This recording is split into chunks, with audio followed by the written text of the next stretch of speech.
cloudy smudges that Ptolemy and Al-Sufi had seen with their naked eyes into clusters of distinct individual stars. Nebulae generated little interest during the next 200 years as astronomy was gripped by the Copernican and Newtonian revolutions. Until the 18th century, when two amateur astronomers, William and Caroline Herschel, burst on the scene. William was a musician by trade, but an astronomer by heart. He taught himself astronomy and, together with his brother Alex, how to construct his own telescopes. He even roped in his kid sister Caroline, first into the music business and then into his hobby-turned-obsession. Caroline Herschel would eventually become the first professional female astronomer. The only difference between amateur and professional astronomers is that the latter are paid for their work. This might seem a trifling distinction, but for a woman to be paid to be a scientist of any kind in the 18th century was unheard of. Though most of Caroline's work consisted of assisting William with his observations, she also had a research project of her own, chasing comets. Discovering new comets was very fashionable at the time. Bright comets are easily distinguished by their long, bushy tails, but faint comets, observed through the first generations of telescopes, appeared as fuzzy patches very similar to nebulae. Only by repeatedly observing them could one discern that, unlike nebulae, comets move across the night sky before eventually fading from view. For the French astronomer Charles Messier, run-of-the-mill nebulae were the chaff that had to be separated from the cometary wheat. To this end he produced a catalogue of nebulae that were not comets, so that he and other comet chasers would not be distracted by them.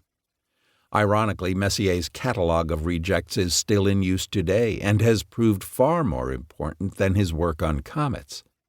Many of the astronomical objects viewed and photographed by amateur astronomers are known by their Messier or M designations.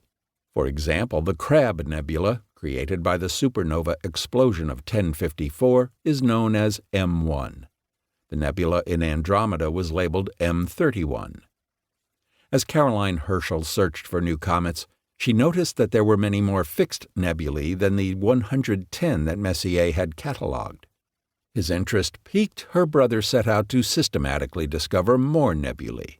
Together with Caroline, William ended up cataloging nearly 2,500 nebulae.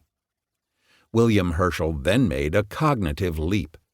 He speculated that if nebulae were composed of stars and those stars were very far away, their combined light would not be resolved by his telescope into individual stars.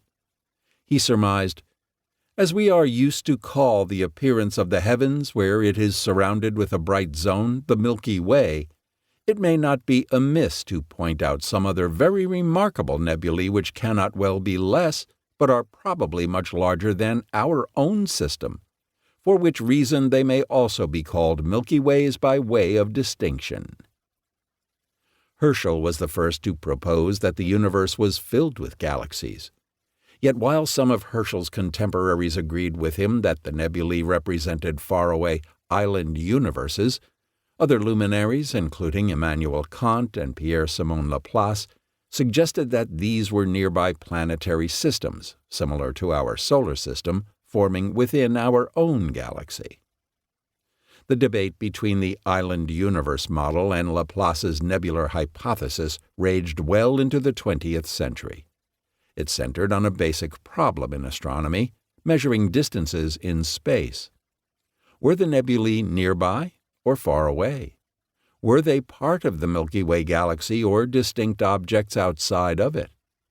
The stakes of this debate were of cosmic proportions, as the answer would determine the size of the universe. If science were a Hollywood movie, then the climax of this story would be the night of 26 April 1920, when in front of a large crowd assembled at the National Academy of Sciences in Washington, D.C., Harlow Shapley defended the planetary hypothesis, while Heber D. Curtis argued the case for the island universe model. Though popularly known as the Great Debate, the result was, drum roll please, unimportant. Science is not a democratic process. You do not sway other scientists to your side by being